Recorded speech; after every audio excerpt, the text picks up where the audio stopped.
this slice of talent management, which I'm going to speak more directly to the acquisition portion, right? So there's so many aspects to talent management. There's acquisition, learning and development, compensation. Then there's how do you grow your talent pool, develop them. We're going to focus a little bit more on the acquiring aspect today because that's where I've been focused for the last few years. So I'm going to talk about the talent pipeline, talk to you about the different types of candidates and how a talent acquisition team thinks about their hiring process and how the business engages with talent acquisition, whether that's an in-house recruiting team or a contracted recruiting team, or in smaller organizations, it's just going to be the leaders of the startup or the head of HR that's doing this kind of thing. But hopefully that gives you a good sense of that. We'll talk about the process flow, at least at Amazon, of how this is done.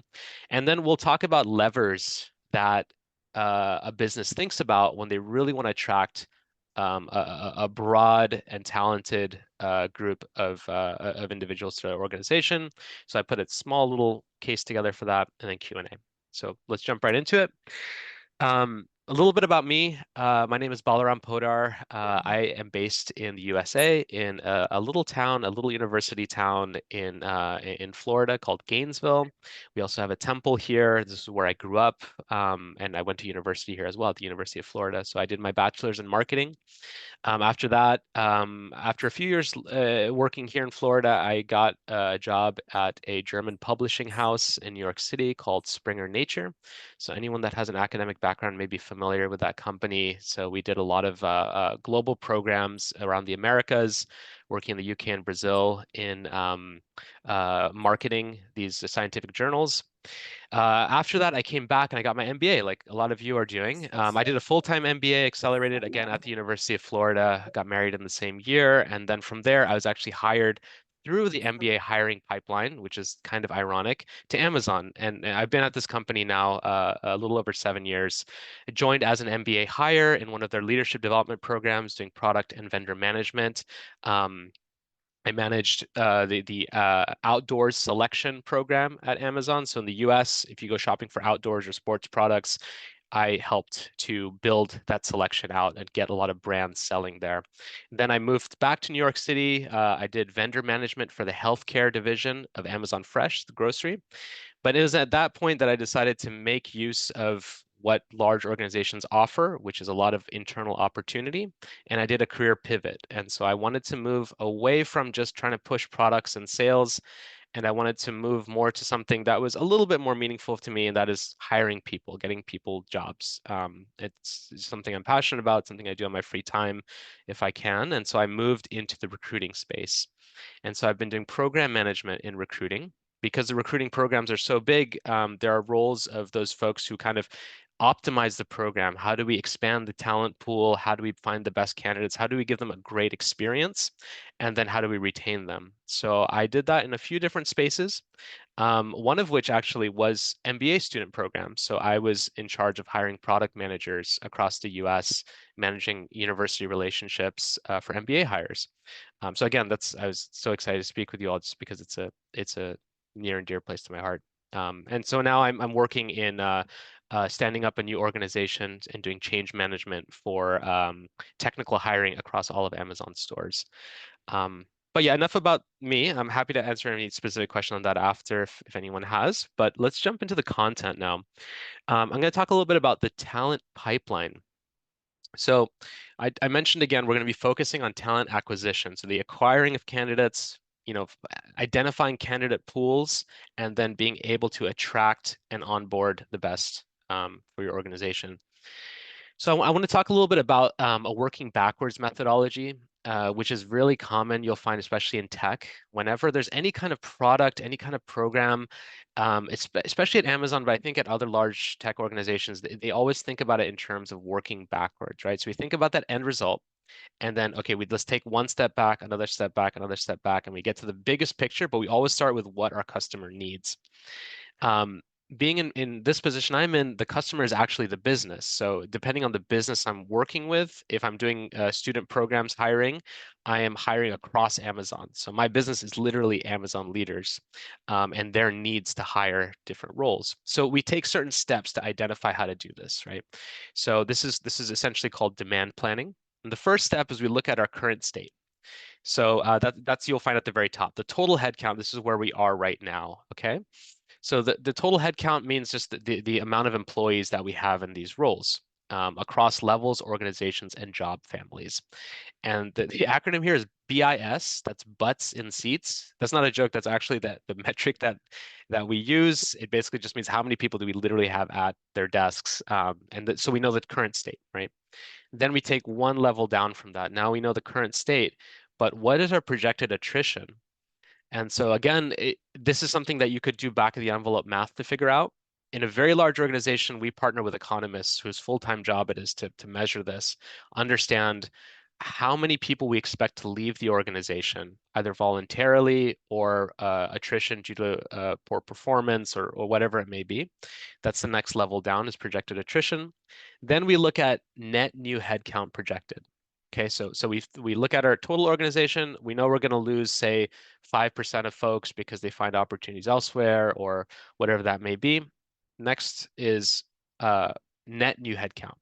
So now we need to think about, okay, are we growing as a business? Hopefully we are. And so at Amazon, we have something called the OP1, OP2 process. So twice a year, we build out an operating plan, and that goes up from the organization up to the full business, all the way up to the CEO level, and they approve the operating plan for the coming year. And that dictates budgets, finance is a big part of that. And so, if we have a big AI initiative, say, where we are building out an AI assistant for Amazon.com, that was something that was just launched a few months ago. And so one of our teams, they doubled their headcount because they needed 100 new software engineers in order to do this. And so we need to know that ahead of time because we build that into this calculation, right? So we add that to this. Okay, and then we keep going one level down. And this is another aspect. This is something that I think since I would say 2020 has been a bigger focus for the business.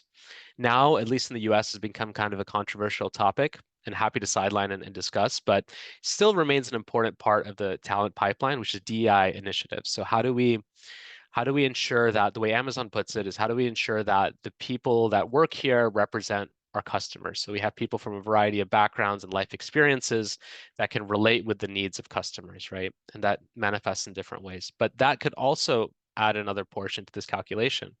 When we bring it all together, then we have the final breakdown of the roles that we need to fill in a year. And then from here, there's again, it's so much math involved here. Actually, I was surprised myself when I found out about this. But essentially, you have your total fill for the year that you're projecting. Then you build a glide path. Each month, you're going to say, this is how many roles we need in this level, in this position. 50 software developers, 75 product managers, whatever that might be, broken out by different businesses, and that dictates the goals of the recruiting teams. And then they need to, that's from the top down, right? So we know how many we need and we know the breakdown per month, what our goals are. And then the recruiting team from the bottom up, they say, here's how many recruiters we have. Here's what we know about the markets, the talent markets, and here's how much we think we can deliver. And then we try to make that meet and try to reach that. So I know that was a lot of information, but that is basically how a large organization such as the one I'm in is thinking through this talent pipeline, this demand planning process. So let's see if there's any questions. Okay, cool. We can jump into the next slide then. So now that we know how many people we need to hire, now that we know essentially what our goals are per month across this organization, then the individual recruiters, these are the folks that I support. You can think of them as basically like salespeople in a sense, right? You have your marketing team, you have your product managers, but at the end of the day, you're not gonna Bala, build I your can just ask you about the numbers because I didn't figure out which yeah. numbers you are speaking about. Yeah, I'll get to that in just a second. That's a good point. But essentially, so the recruiters, they need to, they're the ones on the ground. They're like the salespeople who are going to go out and get these hires, right? And these numbers represent where hires come from within our organization. These are broad numbers. I can't share exact details, but I think also, I don't know how much of this group is actively looking for a role after your MBA program. But I'm assuming there are some. We should all always be looking for the next opportunity, I think, in a way. But this is, I think, salient because to me, this kind of drives home an important point is we see about 20 to 30% of hires across all job families come through what we call the active channel. Okay, so active channel means people, candidates that just go in and apply, right? That's how most people apply for jobs. You find a job you like, you make sure your resume kind of aligns with it, and you hit apply. That's only about 20, 30%. I would say for non-technical roles, it's going to be even lower. I would say easily under 20%. For very specific skill set scientists and AI developers, it's going to be higher just because there's fewer of them, but very few hires come from that channel. It's interesting. Most of the hires that come are going to be, or more of the hires are going to be through this active referral channel. So that's going to be up to 40%. Now, an active referral is also an applicant, but it is an applicant that has a referral at the company. And this is why, don't ask me why, we're in 2025, but we have a very archaic system of hiring still around any organization. It really comes down to who you know. Do you know someone who can give you a referral or kind of get your resume ahead of everyone else's? And that's where most of non-technical hires come from. Now, this number is still larger here, and it's because the data set involves a lot of very technical positions. And that's why I think, again, if we were focused on just like MBA hires or people with business skills, it would be easily over 50%, maybe 60 plus percent active referrals. But it's good to know that, in an organization that is tech heavy, engineering heavy, you need recruiters, you need people that are skilled and have basically like sales skills and sourcing skills to go and find your talent. Because, if over 75% of our hires are going to be top tier engineers, machine learning scientists, things like that, those folks they're in very high demand, and so you actually need a team that can go and find those people and attract them to the organization and get them to apply and kind of help them through the process. So at least at Amazon, when we're broadly speaking and thinking about that tech talent pool, you're going to have the majority of candidates are passively sourced. Does that answer your question, Dario, in terms of the numbers?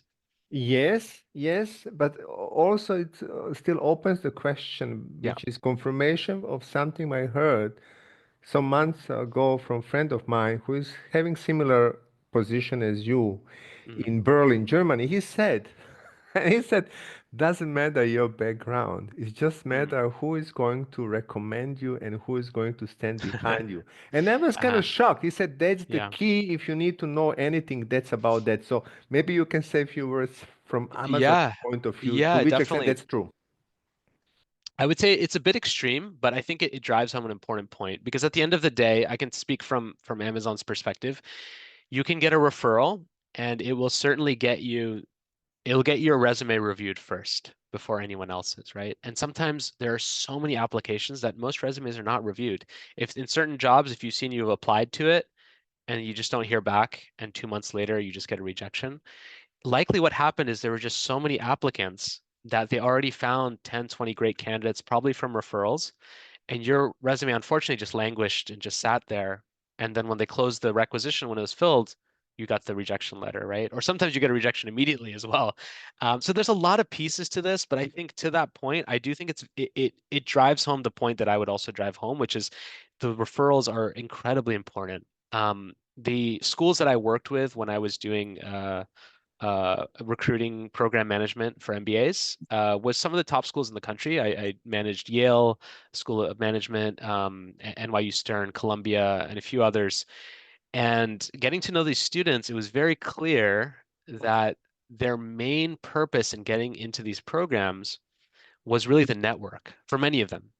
And I imagine a school like the one you're in, it gives a unique experience where you're able to actually really value the learning. But I can tell you that many students who pay 200,000 plus for these top tier institutions, the number one thing they're looking for is that network because they know that, hey, if I just get through these 2 years, I'm going to have this huge network of alumni, and they're going to be able to your point, refer me to Bain, BCG, Google, wherever they want to go, right? So it is what it is in terms of We the have a question yeah. from Sunny of Yeah, South Africa. thank you. Go ahead, go ahead. Right. Hi, Balaram. So Hey. I mean, this is an interesting thing. Actually, just 2 days ago, um, someone that I know asked me, to do exactly that, right? To find out how they can get their resume seen, because this is exactly what happened, right? Yeah. And I mean, in this case, it's actually quite a high level position, which is it's almost justifiable, because when you want someone to fill a high level position, some level of referral is quite important, because you want to understand that somebody that you trust, that whose opinion you value, is recommending this person, right? Yeah. But then for more kind of ubiquitous sort of positions, positions which are generally sort of, let's say, more where you could find a good candidate pretty much anywhere. And so, I mean, and we talk so much, we have spoken so much about equitable employment throughout this course, right? And I mean, Mm, so it's kind of, in one sense, it's completely understandable, because I can only imagine, for example, at Amazon, how many people are applying from all over the world for a particular position. yeah. So it's impossible. And if I was doing that job, I'd also, if I find 10 good candidates, I'm like, okay, my job is done. Yeah. But then by nature, it sidelines so many people. And I guess my main question, especially to someone who works at a tech company like Amazon, is there a place for AI and algorithms, in terms of just in a more equitable way, kind of just, Mhm. evaluating more resumes? It's such a good point, and I think this could take an hour discussion going into. But personally, I'd love to know the group's thoughts on this. But I think equity is incredibly important in hiring, and just in terms of just doing the right thing in a business, right? Because at the end of the day, we live in a capitalistic society, and the way that we get people out of generational poverty is through corporations having a wider lens when they hire, right? This is sometimes done in the wrong way. And Yeah. again, I know I can't speak for Amazon. None of which I'm speaking right Yes. now is for Amazon, but I will say that Sure. in certain organizations, if you just hold recruiters to a standard that you have to hire X number of women, X number of underrepresented minorities, it's not going to serve the same purpose as if the leaders are intentionally getting to the really tough problems and like how do we break down these Yeah. barriers where it's just Absolutely. people are just hiring their friends, and so folks that don't have those networks, even if they're incredibly talented, are just going to get Yeah. left behind. And so you have the wealthy getting Absolutely. wealthier. So Yes. and to your point about AI, I definitely think so. I think AI is going to unlock so much for us, but it's a double-edged sword, right? Because if we Yes. over rely on AI and the AI Yeah. is trained poorly, or it's trained on data um, that has so much bias in it, we're only going Sure. to Yes. compound the issue. But I can say I know that many recruiting teams, one thing that they do is they typically have some time blocked off each week to intentionally focus on hiring from unconventional places to try to find Sure. diamonds in the rough. Yeah. I know that Yeah. folks, there's tools that they can put into their LinkedIn recruiter account where they get rid of images on people's Sure. profiles to eliminate bias, right? There's actually a funny tool Yeah. where you can you change everyone's profile photo to a photo of a cat. And just like just because, Yeah. yeah, and this is Sure. something that I give credit to some of these organizations because they're trying, but I think it definitely requires doing the tough work. It's not just a matter of we need X number of this demographic, this one, that one. You're probably just going to find the the Yale and Harvard graduates from those demographics. You're not going to find people that are hungry and strong and have done a ton of real life experience, which is in an unconventional place. So it's Yeah, I mean, complicated. would it be fair to say that it's not so much about eliminating bias, but balancing different types of bias, right? Because we were Mm, talking on the one hand, maybe about a societal bias or a okay. network bias versus an AI bias or an algorithmic bias. So Wow. I feel like over time we need to be able to understand where all these biases are and how to balance them for the most equitable result. Interesting. I like that take. So you're saying that essentially biases are going to be there. So instead of trying to remove all bias, understand the Yeah. biases and make sure they're balanced and they're in check. Is Yeah. that essentially it? Yeah, Yeah, I totally agree absolutely. with that. Because Yeah, I mean, I feel like, we've been talking about bias pretty much from the beginning of this thing, because it's either one kind of bias or another. Yeah. yeah, yeah, yeah. I totally agree with that. There's just so much to be said on the topic, and it's such a hot button issue in the US right now. And I feel like, especially when things get political, they swing, right? So we had a time where things swung so far, And so we wanted equity, but we were just doing it, I don't think, in the best ways. And the end result actually was just things that we can pat ourselves on the back, but we're not making systemic change. And now people are fed up with it and they're swinging so far in the other way that it's very Yeah. worrying. And I feel like it's going to undo any of the good work that was done. So I think as leaders, and you all are leaders and are emerging leaders, I think it's very important to think about this and to keep in mind that, yeah, equity and if leaders truly have equity in mind in terms of how they contribute to their community and how they build their talent pools, they can have a very meaningful impact on the world. But at the end of the day, if you're just trying to give yourself a pat on the back or hit some arbitrary metrics or have some news articles that praise your company, that's temporary, right? Like that's not necessarily going to make systemic change. But yeah, it's a great point. Thanks. Yeah. Yeah. Any other questions on this topic? I'm happy to go down a rabbit hole if this is of interest to anyone. Otherwise, I can move on as well. Well, I will have also questions, but since you are having a few more slides, maybe we hear more and kind of cover Yeah, other let's do sides that. of the. That's a good point. Yeah, let's get through these. Okay, so this next piece. Okay, I'm going to talk a little bit about the recruiting process. I think this is a helpful one to know. There's a lot of detail here. I'm not going to go into a ton of detail, but if anyone is thinking of going into the talent acquisition space, I'm happy to have a follow-up on this. But basically, now so we've gone through the process where we've done demand planning. We understand where the different channels of applicants come from. Now, how does the recruiting actually, like on a day-to-day level, how do they actually action on these glide paths to reach this demand, right? So the first step is they do an intake meeting. So imagine you yourself are a hiring manager or a business leader. You open up a certain number of what we call requisitions. That's basically just job openings. So then you meet with your HR or your recruiting team, and they do what's called an intake meeting. So that's where they understand what really are your needs for this role. So on the HR side, you have to be able to ask very good questions to truly understand what does this hiring manager actually want? What do they truly need?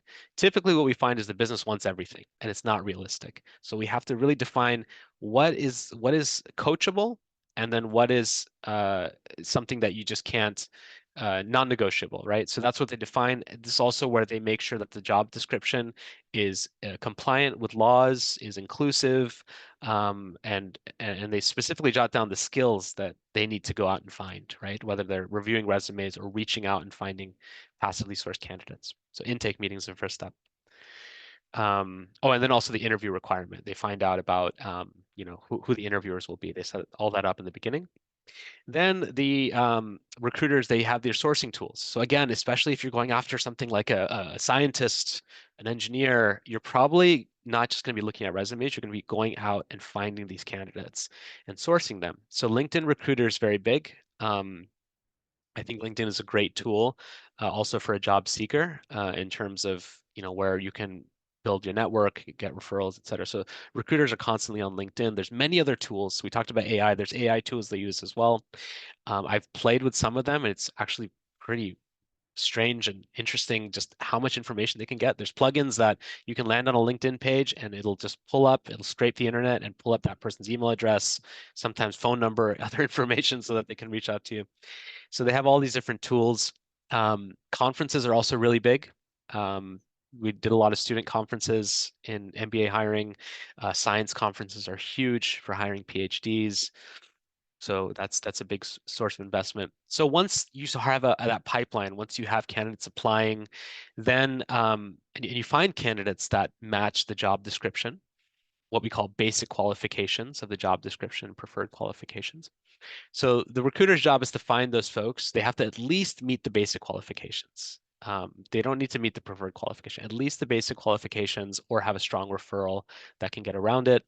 Then they have the recruiter phone screen. So I'm sure many of you have had these already. The recruiter reaches out. It's not really an interview, but what they want to do is just verify your experience. They might ask you a couple of questions about your background just to make sure that you are the real deal. And they'll verify things like work status, if you're able to work in the country that they're hiring in, and just other information. So once they validate that, then you move into the interview process. That changes depending on the type of role.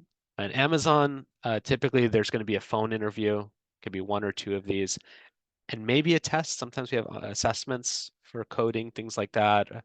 There was a business case assessment for MBA students as well before you go into interviews.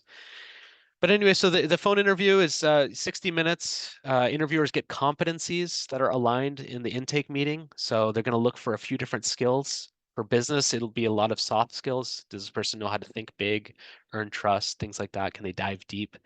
And they will ask open-ended questions. Tell me about a time when type questions on that. And then sometimes there's case questions as well. So they do that, move into the on-site, which is a funny term because all of our on-sites have been virtual since COVID. I don't know if that's changing anytime soon, but that's basically a group of these same 60-minute interviews. They're typically 5 back-to-back. And then after that, there's the debrief. And so the debrief is when the interviewers come together. They're blind to how each of them have voted, so everyone votes, and then they show their votes, and then they discuss it.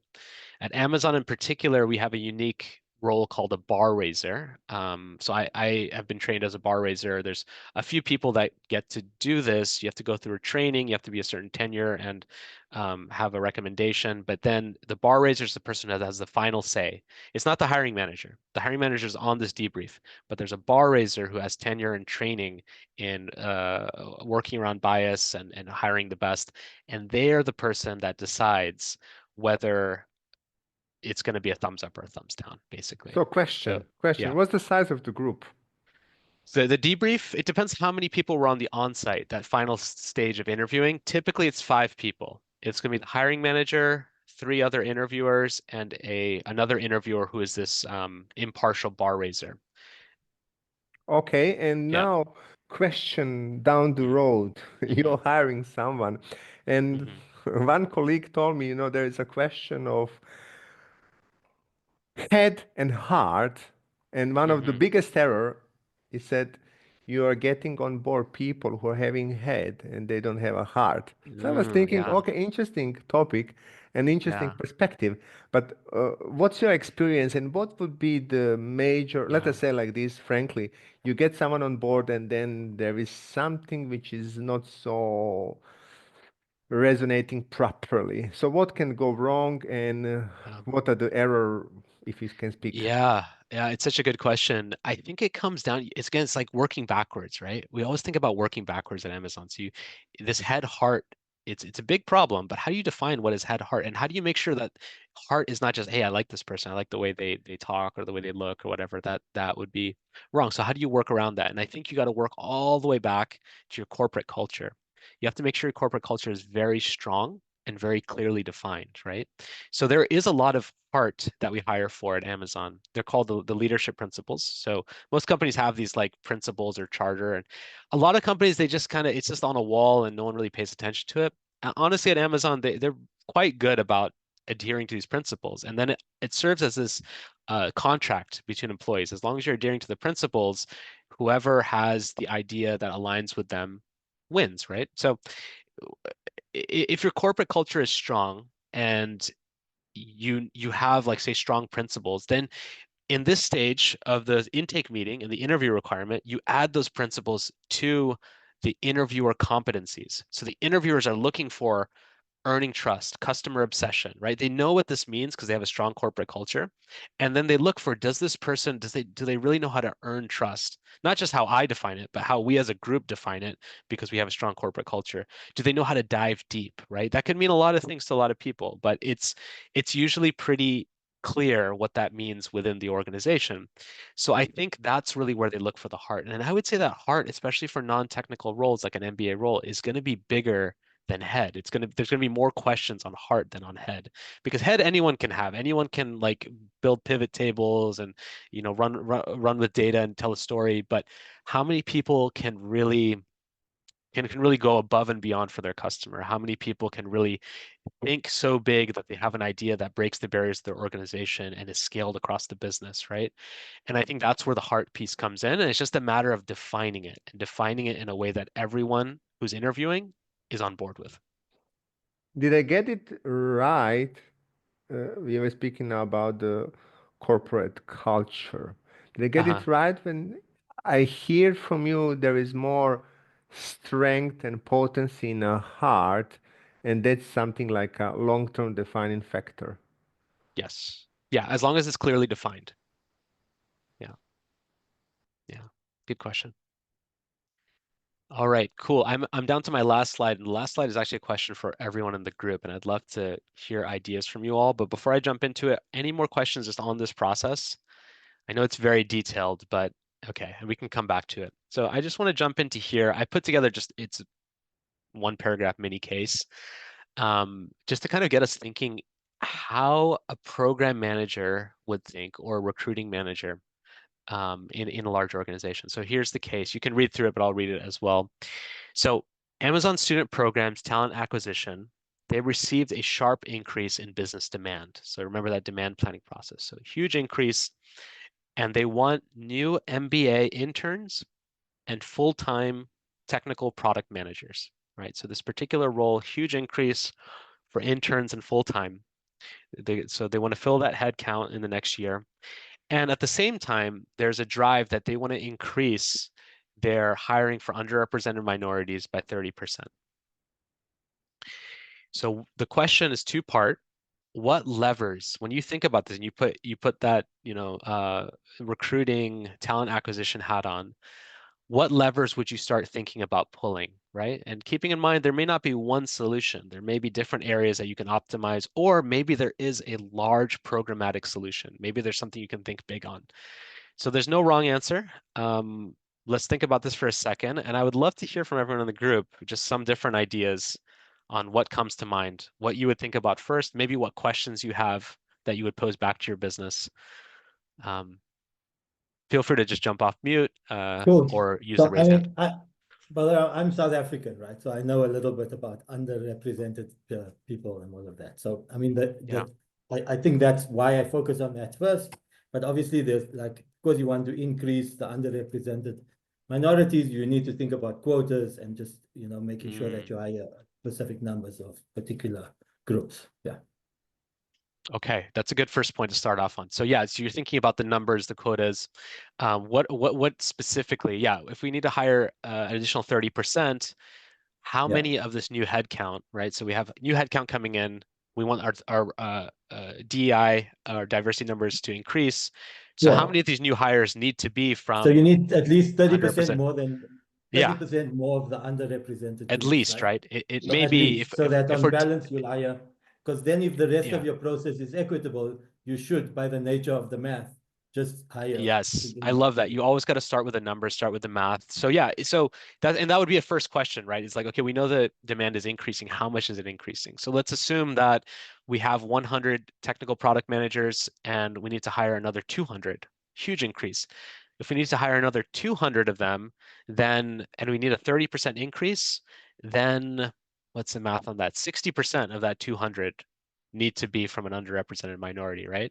120. We basically need 120, which would be a huge undertaking. So obviously we don't have those numbers, but I think that's a great way to start approaching this case, is understand the numbers. Anyone else have some thoughts where you'd go from there?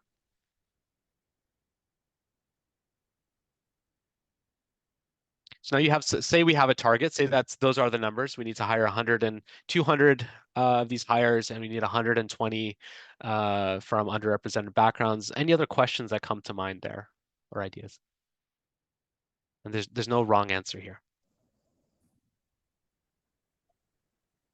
I'll just jump in and say one more thing, is that Yeah. just what do you want the makeup of those underrepresented groups to be? For There we go. example, Yeah. females, Yeah.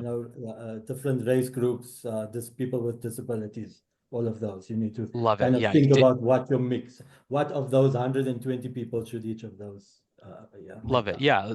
Dig into the mix, right? And again, define the numbers, define the goals so that you can really deliver on it. I think I saw someone come off mute.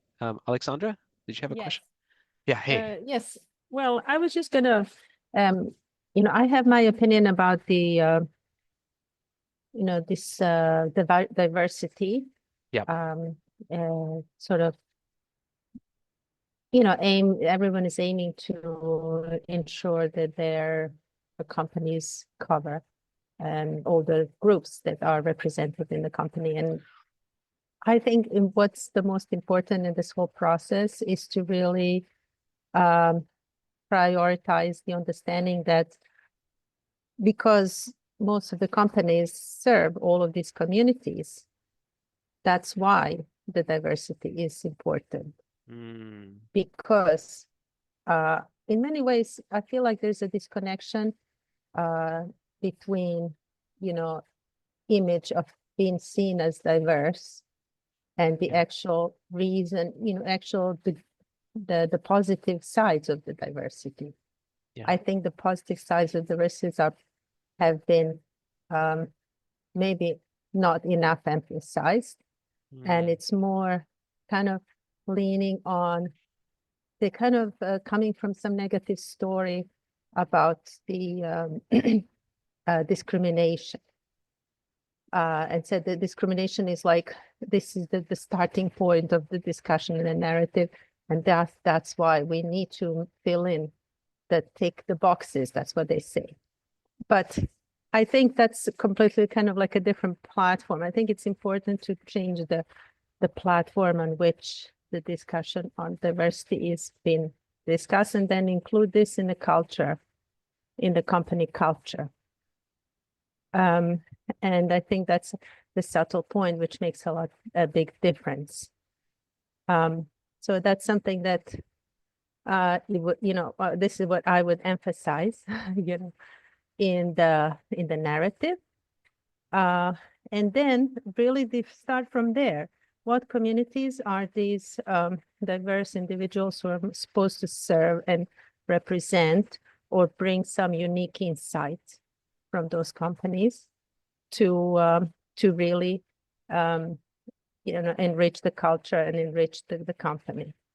And then they find these, really kind of look through, start from that positive sort of impact that will create the diversity, and then define the requirements or define the profile of what the individuals are we looking for to fill in these roles. And then following that, we kind of then you devise the recruitment process, devise some sort of evidence how these skills can be manifest when the applicants apply, so that it could be the fairest choice. The person who is going to best fulfill this role can shine, can show their skill.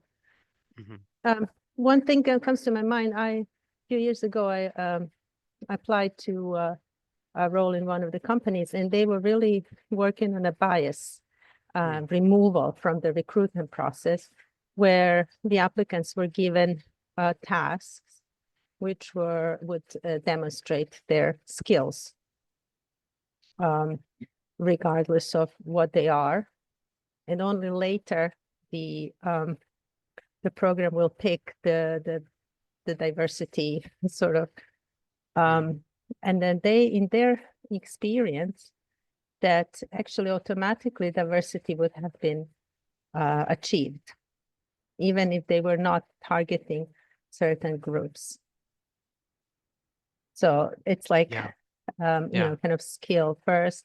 But I think if you define those skills, you define these characteristics from a start, which are required for the company to represent these groups, I think then automatically the skilled individuals who would best represent those groups would come on a system. But I think something that you can actually only, it's my hypothesis, so I think that would require some research and actually practice and see how actually it works in data.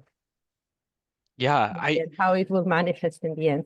I think there's a lot of room for trial. I completely agree. I love that point. And so basically in this organization, they were not necessarily just going after numbers or quotas. You're saying that they wanted to just remove all bias and have a wide net where they hired from. And then the end result was just kind of trusting that the end result would be representative of a diverse group of people. And so I completely agree with that. And I think that's one reason I added this actually into this question. This is a real life situation that happened to me. And diversity wasn't a factor. I wanted to put this because I wanted to hear some of the thoughts on it, because I do think, especially for you all, you're clearly coming into your space in the business world from a different angle than a typical MBA student, because you're in a program that um, really emphasizes being conscious and having an impact beyond just profit, right? Which we so sorely need. And that's why this topic is really important, because yeah, I think we all may have different opinions on it, but I think we can all agree also that it is nuanced, and it really depends on the nuance with which you approach it, where you can have true impact. So I really appreciate that example that you shared.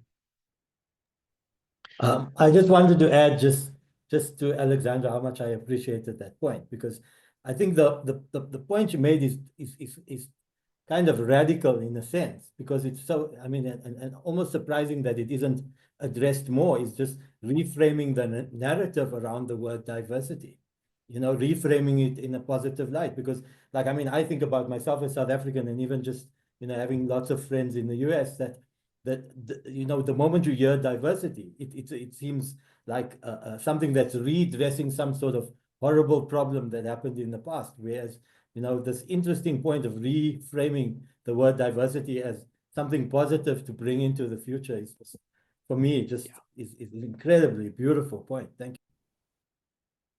Agreed. Agreed.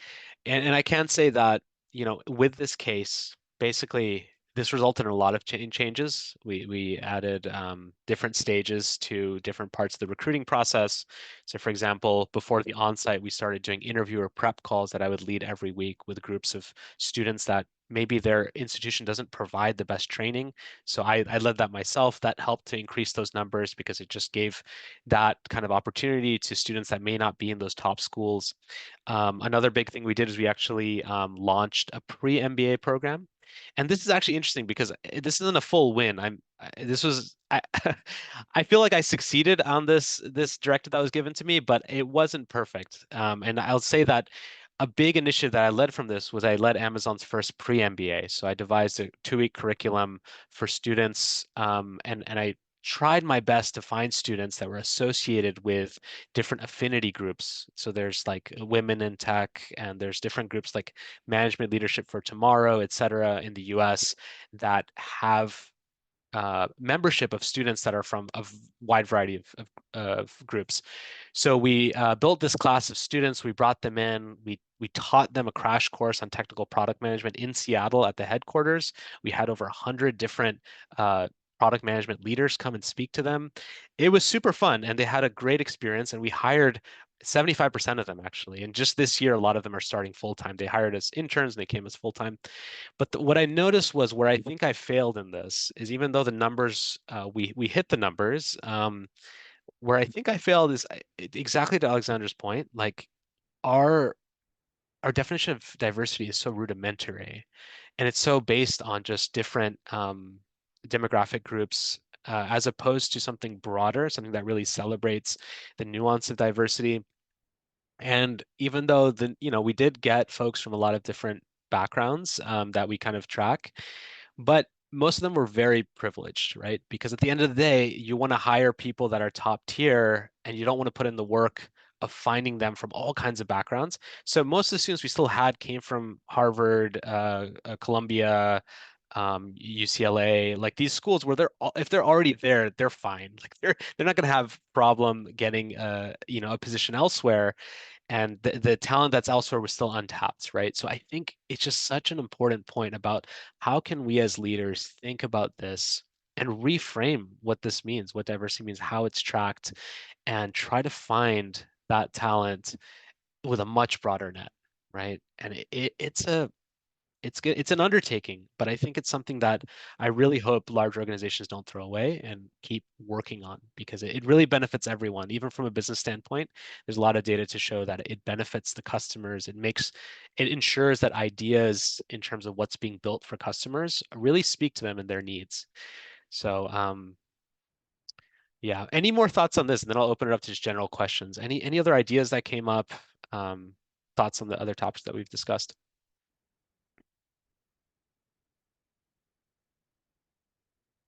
Okay. Cool. Well, that is actually it for the slides that I had for everyone. I know we still have a few more minutes, so I'm going to jump off of, if I can figure out how to do it. Am I still screen sharing? I think I am. How do I end Indeed, the you share the screen still. Oh, here we go. Stop share. There we go. Okay. Yeah, but I'll open it up. We have a few more minutes. Is there any other general questions or discussion points? Any ideas or thoughts? Well, I will have a question which is very general, but I'm more than happy to hear from others in the group if they have something to ask. Or even something to add? I know a lot of you have your own experiences in so many different types of organizations. I have a question that comes to mind first. Okay, go for it. Generally, there is a certain, like you did mention, importance of networking and having a good recommendation. I think, it makes sense because this is some way of sifting through the, like impossible amount. But I think there's a lot of room to improvement, how to really find the actual talent as opposed to just trying to make it as easy as possible, isn't it? So my question would be like, what do you think would be the future of this? Sort of making it easier to actually sift the talent. That's one. That's Okay. one question. Okay, I'll answer that one first. It's such a good point. I'm not a fan. Like I'm very like unhappy with the fact that we still handle hiring, even at the largest organizations, as if we're in the 1950s and they're like, oh, who do you know? Okay, I know this person's good. Let's bring him in. That is so silly to me, but that's still how things are happening. But I see it changing slowly. And I think that there's going to be the challenge of we basically just need to be able to evaluate candidates objectively is the goal. But what we're finding, and even now, this is a big challenge in our organization because a lot of what we do, we have an entire team of scientists who build evaluations, right? Technical evaluations, so that we can send tests to people by the thousands. And the people that pass the tests, they come in for the interviews. But now the problem is we have AI, and we have these amazing AI tools. And you don't even really need to code. I can just tell ChatGPT or Claude, hey, can you spit out a Python script that allows me to build a widget that I click a button and I get a table, and it'll do it, right? So it's tremendously hard now to actually evaluate objectively. I think that's a challenge, but I think the opportunity, and we'll probably have to use AI to do it, to combat AI and cheating, but if we can use AI and have maybe customized generative tests that meet a standard rubric that we can use for candidates, or maybe that's owned by a separate organization and similar to how we have accreditations from universities that candidates can meet these certifications and truly show and demonstrate that they have these skill sets, then I think it'll become much easier because if we have a trustable method of knowing that candidates have certain skills, to your point, we don't really need other information. We can remove bias and we can do more of instead of applying and getting referrals, it's more of just job matching, right? That's my hope is that in the future we'll have more of that. We'll have more standardized tools to just evaluate that. Yeah, this person knows what they're talking about. It doesn't matter what school they went to, who they know, what background they have. They have the skills. That's my hope. So yeah, to that point, right, Bob, is that because I actually read an article and I have some personal experience of this. When I was reading this article, it was a couple of years ago about gifted kids, right, gifted Okay. individuals, and how so often because of the way schooling is designed and whatever, due to boredom and all sorts of lack of challenge and whatever, they battle right in school and even fall out of school and never go to university, and then through adversity and overcoming challenges in life, they often become extremely successful entrepreneurially and so on. You often find that in like self-made people or people who started a business. You realize they're incredibly gifted, but they didn't prove that in school. They don't have a Harvard degree. They're definitely not going to end up in that group you were talking about, for example, which I could see was your frustration. And so, and we do have psychometric testing, which is, I don't know, God knows how old, but what would you say are the solutions, or for someone like Amazon, a company like yours that's looking for, really special individuals who have the ability to think, innovatively and have that entrepreneurial nature? How do you find people like that? I wish I knew the answer to it. What comes to mind for me is that a lot of what I see as people struggling, especially kids struggling in the US, the big Yeah. problem is technology and attention spans. So attention spans are Yes. becoming dramatically shorter. I think for all of us, just the amount of content that we're fed by algorithms on YouTube, TikTok, Instagram, it's affecting our brains. Yeah. And that's making it difficult for kids to study and focus. And unfortunately, I see the major response that I'm seeing from education systems is they're trying to just find out, if there's cheating with AI happening or, kind of get rid of technology. I don't think that's the solution. I think we have to kind of No. use technology to better educate and to better evaluate. And, we can't run away from it. We have to embrace it and Yeah. then use it for its good purpose. But I don't know Exactly. if It's I have like a what you good said, solution. right? Yeah, We yeah. need technology. We need to harness technology to solve the problems that it creates. Yeah. Yeah. Honestly, I feel like if I could snap my fingers and get rid of Facebook, Instagram, TikTok, I would do it in a snap, especially because I have young children. But I know that's just Sure. not going to be possible. So I'm just hoping that we can create solutions to counterbalance and to engage young minds in a positive way. Yeah. It's Yeah, probably one of those people I was talking about who has the solution. yeah, yeah, exactly. Yeah. Um, Alexander, was there a part two to your question? Yes, there was a part.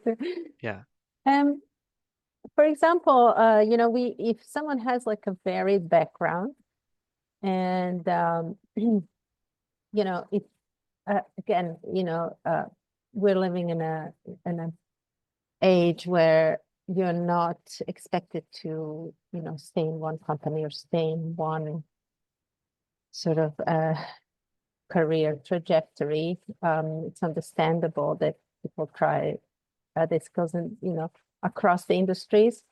And yet again, there is still requirement of certain amount of experience in specific industries, even perhaps it might not be necessary in terms of transferable skills and things like that, and perhaps most of the employees are not are maybe taking again the easy way. So what would you suggest would be like a strategy for trying to really get to the point of a sort of career level that you can combine all of the experience, varied experience, maybe eclectic. I'm yeah. talking from my own That's such a good from my own question. point of Yeah. view. I did an Go interview on the about it. same topic a few years ago, and I can share with Dario it's on YouTube. So if you want to share with the students, it's specifically on like how do you tell your story in an interview. And I think that what I would say is the number one skill that I think anyone should have going into the corporate world, the business world, is storytelling. Like it really comes down to storytelling.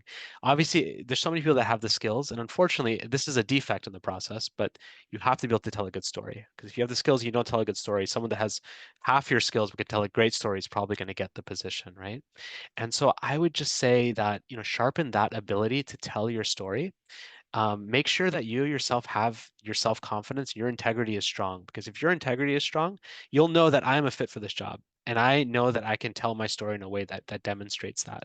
So start with your integrity, work backwards from there, but then build that story and then use this network. We have a class of I think a dozen or so folks. Use your network of people within your school, within your wider network, and practice with them. Put them in a chair. I do this a lot in business school. I'd sit down with a classmate. I'd say, "Here's a job description. You pretend to be the interviewer. I'm going to tell you my story, and you evaluate." So I agree. I think that at the end of the day, we're all humans with diverse experiences. We should celebrate those experiences, and the hiring system wants us to be robotic and just have 5 or 6 skills. But really, at the end of the day, the business is going to benefit from your wide, diverse skills. So I think it's just a matter of being able to tell the story. If you don't have a certain qualification, but you know that you have something that shows that you're coachable and can learn it, tell that story and practice that because that's really that's really what you need. And if you can demonstrate that to the recruiter and to the people on the hiring panel, you will get the position. Thanks for the question.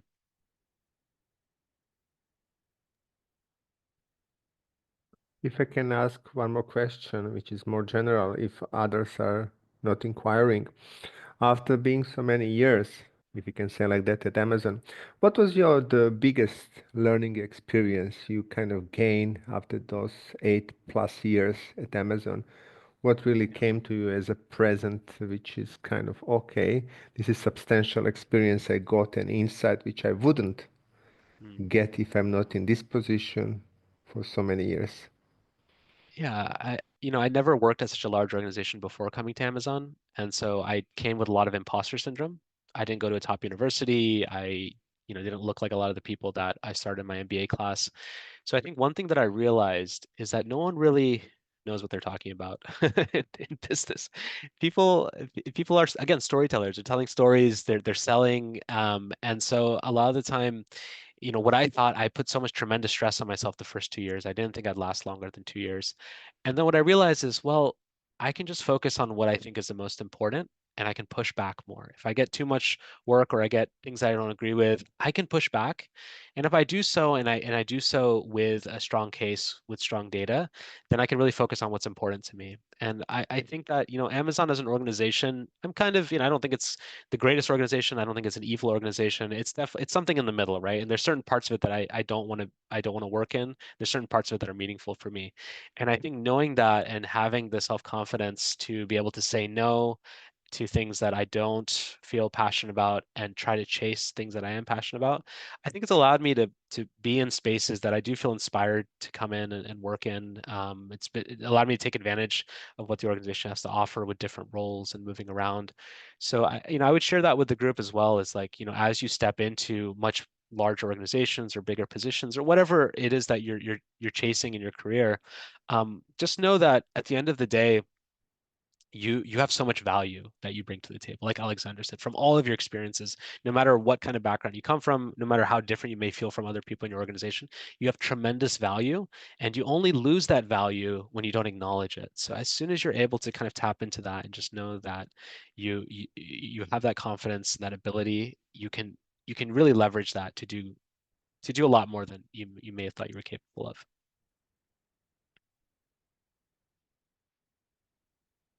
Thank you. This is indeed very powerful. Thank you. I appreciate your input and definitely appreciate your time and the presentation you gave to us.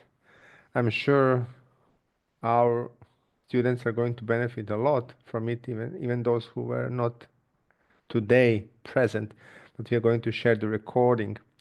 And indeed, as you said a second ago, that link you were saying that you have on the YouTube, if you can send me Yeah, and I can share with the students.